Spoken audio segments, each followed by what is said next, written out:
جتشوا دتشرا مقدر بيبي دتشرا مين وقت مفرغ خلاص بس ياها خلاص عفي ياها بس بس ياها بس اوف ياها خلاص بس يعني إسحاق جاسوي قبل اوف إسحاق جاسوي قبل السلام عليكم ورحمة الله وبركاته كبجمتوته هردفتوته خينيا جرتو أركفوني ورين كريستياناتيس hundi keessan Oromootiyyee fayyanaa qabdu. Egaa osoon waaqa baddeen dhufeen isinirraa tureetiin jira. Har'a maal qabattee dhuftee jechuun keessan hin oolamu. Wanni niin qabaddee dhufee inshaallah waan ajaa'ibaati. Wanni niin qabaddee dhufee naas ni kofalchiifti, naas ni gaddisiisti. Waan ajaa'ibaati. Egaa maal seetan? Mucaa tokkoon beekaa saahiba turree warra biyyaalleedha. Manatti natti dhufeeti na fuusisii naan jee hayyee laalladhuun jeesii fuuyisa. Egaa namni waan jaalate fuudhaa miidhe hoottuu nagarsiisii waan feetuun jeen hayyee ka'ii naan jeeti manaa ka'ee eenyu isiin osoo hin juuni namumaa nan beeku bira nageessee beektaa. Eenyu bira nageessi seetan maraattuu bira nageessi. Maraattuu sanaanis niin beekaa. Egaa hordoftootaa fi kabajamtoota fayyaa hoggaan jala kutee seenu ol namaan an beeku namni san xiqqishoo qalbiin fayyaan qabdu na fakkaata.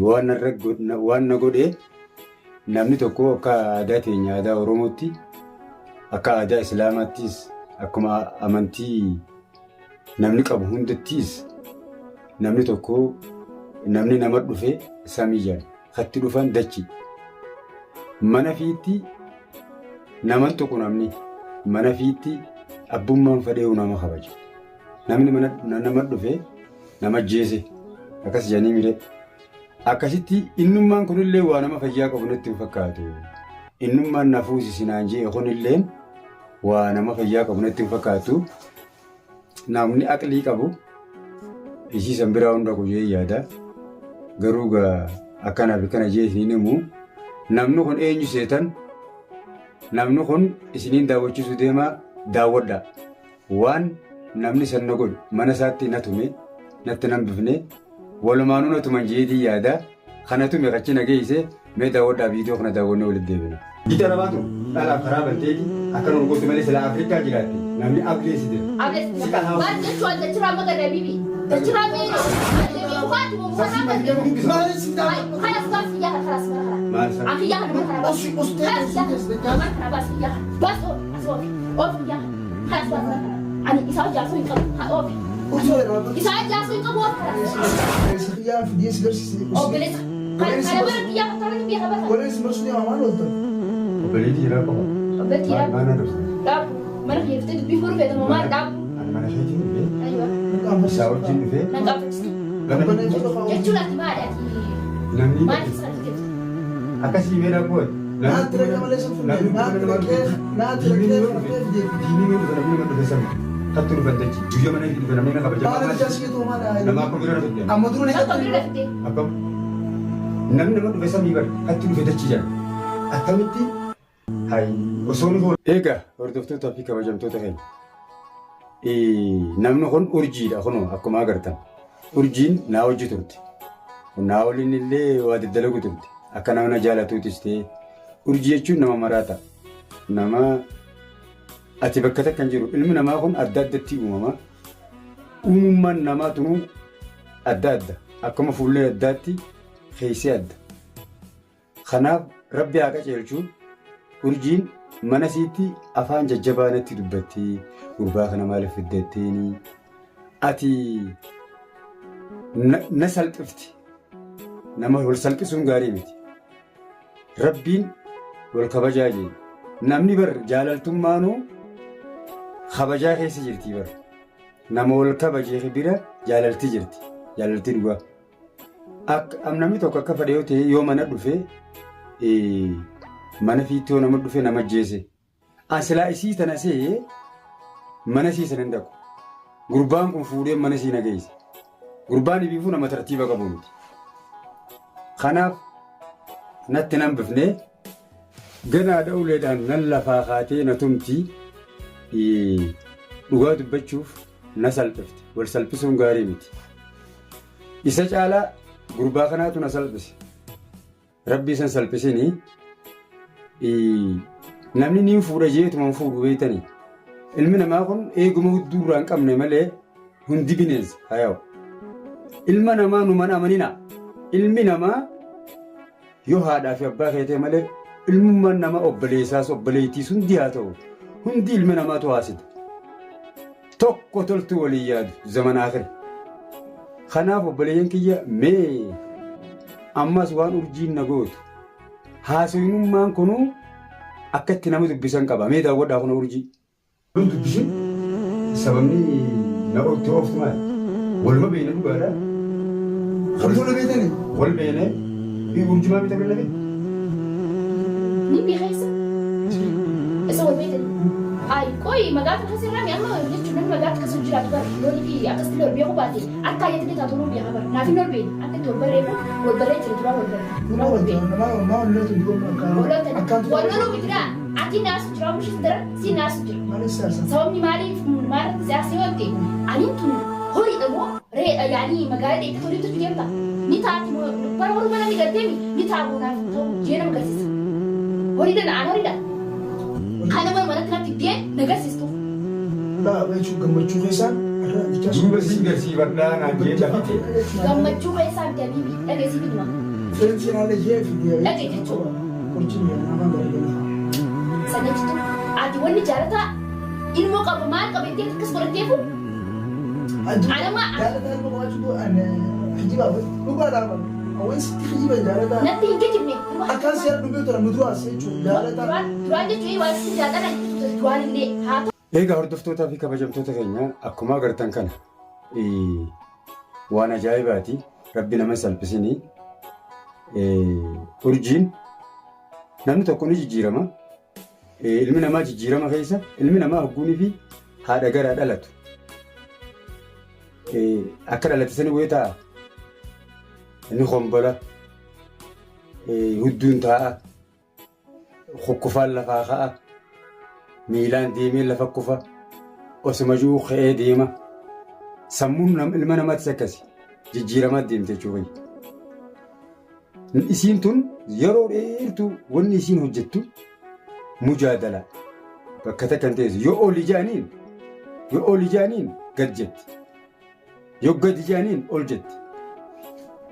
Ani na dhibde hogguun nama tokko tokko laalu tintilee uumaan isaa nama addaati.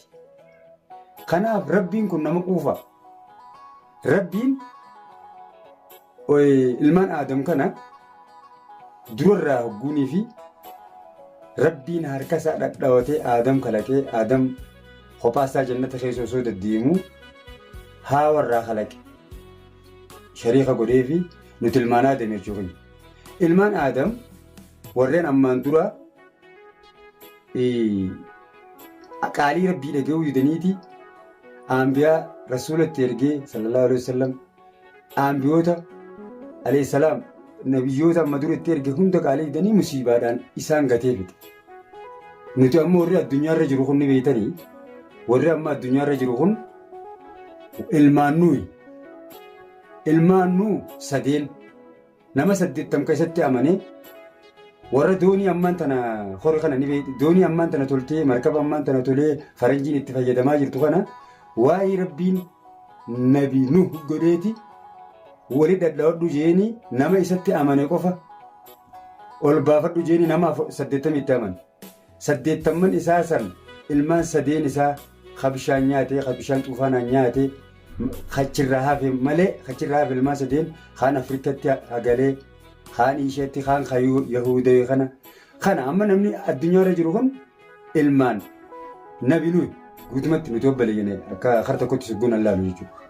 Haa ta'u nama kana keessa jallaa jira diriiraa jira karabbiin qaceelchee uummatee jira karabbiin dabsee uumee jira nama rabbiin jallise namni qaceelchu hin jiru nama olirraa rabbiin jallise namni qaceelchu hin jiru. Egaa kabajamtoota hordoftoota keenya rabbi nu akka jeelchuu akkanaati meemma asirra deebiin isin daawwachiisa akka isiin godhattee kaatee itti natumtu daawwadha viidiyoo kana. Gammachuma xiyyaa. Wallahi naaf gasfadhee deebiin jira malee joojjita amma sakkana akka reefu qabeenya. Gasfadhee maal gadi daa'imsin jeeban maal gasista maal irraa gasista qoyee mutu rabbee abdii qabamu ani tunaaf mu bal'aan maal irraa gasista yaa maal irraa dhufte qoy dhaabuni ati na gasisu dhufte inni maal irraa dhufte ati maal irraa maal irraa dhufte naaf mu bal'aan Waliin beekanii seeraan waliin beekanii see isa biyya hojjechaa sakatti wallaan chaasii biyya akkamitti wallaan Ansilaansi beekanii maaliif beekanii? Ani ta'uusa beekee dhuftu beekee Daasta'uu beekanii waan duraanuu qormaatti hin beeku. Waggaa dhuftee mana na dhuftu. Yeroo waan ta'u mochaatiin itti jala dhufee namni tokko An duraan beekasi. ni beekaa. Maal beektu duraan? Amaa beekaa. Ati naasii akka jitu beeku. Wanta jalataan beeku wanta jala kanatti jechuun waan nama fedhe naa faru qabda malee ammatti. Ansiin fadhu. Ishee akkuma ati wajjin amma jaalattee deemtu wanti wajjin jaaladhee wajjin walitti. Amma kaan jeeti. Feetan wal fuudhaa feetanii. naafin inni wal jaalachuu maaliif hubatte naafin inni wal jaalata Ni jaaladhaa jenna. inni moo inni haajuu asii abbaa naafin Ansiin jaalata fadhu beekaa achitti ittiin hin dhoo ittiin dhiyeessu. maal jechuun ala ta'uusa beekee Akkasii bira sun fuufa. akka na jaallatee saniifi na jaallatee na dhabdee kaasaniifi Jaalatta. jaallatee na deebisaniifi eeyyoo maal ta'ee Hinaafa An jaaladhu. An jaaladhu. Awwa jecha hinaafa akka wanta jaalatu. Beelaa ko naafaa miti ishii waan taatee beekta. Maal haa beeku baal ni duraan beekaati. Ittiin fakkaate. maal itti fakkaata Ani yoo durri jaallas ganaan hin jaalladhaa maal feeta maali naafa qabdaati maali kan jaallatee jaalallee dhibba qabattaa tokko irra watee isaa. tokkorraa keessaa duuba waan akkasitti jira akka uffataatti uffata kana gartee haadhiif rabaase akka uffatti jira Ila magaalaa kana keessa illee yuutuub dalagu seente dhiira kumaantama jijjiirtee. karaas maaltu nagaleeti ati yoo duuba dhala akkasitti jirti qabdaati ati jiree hangatee beekumsa xiyyaatti jiraati wallaalummaa teessi godhe haa. Egaa akkuma gartan kana hordoftootaa fi kabajamtoota keenya. Ilmi namaa tokkollee toltuu walii yaadu. Galuu jechi bareedaan sadaqa jedhe Rasuulli sallallahu alaihi wasallam. Kanaaf namni kun afaan bareedaa yoo wal dubbisee maal qaba? Jechi bareedaan amalli bareedaan jannata nama geessa. Amalli bareedaan. Kanaaf rabbi nu haa qajeelchu. Anaa qajeela jechuuf hin yaamne. Olirraa yoo rabbiin ta'ee nu qajeelche malee tahii rabbiitiin sossoona rabbitti haa amannu. Kanaaf hordoftootaa fi kabajamtoota keenya ilmi namaa ammaan tanaa kun guutuun tokkolleen toltuu walii yaadaan jira. Addunyaa dhumtuu hanga kana keessa hin jirre kana keessatti walaa sada harkata walii jibba. Addunyaa tana rabbiin na abbadaaf nu uume bara. Na abbadaaf nu uume haaliqni. Addunyaan tun dhumattu namni umrii isaa fixee tattaaba umrii hangaafiif kana keessa sharri yaada ilmi namaa. Rabbi nu haa qajeelchu takkanaati. Namni ilmi namaa kun hanga isaatti hundinuu xinxilaadha wayii harka. Qaceelloon olirraa rabbi nu haa qajeelchu. Mee viidiyoo kisii kana isin daawwachiiseetiin asumaanuu nageetti isin hin jaan viidiyoo biraa qabadheen isin dhufaa jira. Hamma xumuraatti dubbii isinitti hin gaddadhu. Baay'ee baay'ee viidiyoo kana daawwadhaa. Nageetti. Magaalaa sirraa sun. Ammoo maaliif magaalaa? Akkatti nama badaadha. Nama badaadha. Akkatti namni kaaha. Akkam kaa? Gatiin kaaha. Namni beekaa si dhiisaa bara. Namni beekaa si dhiisaa bar osoo naa gartee dhageessii fi nimaa bilisuu osoo nama waa godhaa hin jenne nama waa godha sun jenne akka yoo waa nama gootee fi bisu waa taatu beekeeti meree ana waan tana kalaas akkuma yoo ni mushaakilaas dhufe ififis akka cafamu caala. Biyya namaatu dhalaaf karaa balteeti akka nuun goote malee sila Afrikaa jiraatti namni ableessite. Ableessite waan jechuun dachirraa magarra bibi dachirraa meeree moomuhee wanti jechuudha ante beekufaati moomufataa kan deemu. Kanas gaaf yaa kanas mara aki yaa mara bas kanas yaa mara bas yaa bas of yaa kanas bas ani isaa jaasu hin qabu of isaa jaasu hin qabu of kanas bay of Orkiyyaa kan mana kana baas asoo jaasu qabu. Jaasu qabu sinna fidini gaas kalas. Baay'ee mina gaas. Osoo wanta qaqqabeemi osoo nuti mushaakiliin godhu bayi. Nageenya nuti jiraatu. Nagaa bayi. Siinatu bee siinatu. Siinatu. Jala bayi. Siinatu. Maal si garteemi sibbee kuna beeku beeku. Araboota harkaa fi akka isaan danda'u. An harkaa isaan danda'u. Maatu kisi jedhu yaa kana. Asini sini disni.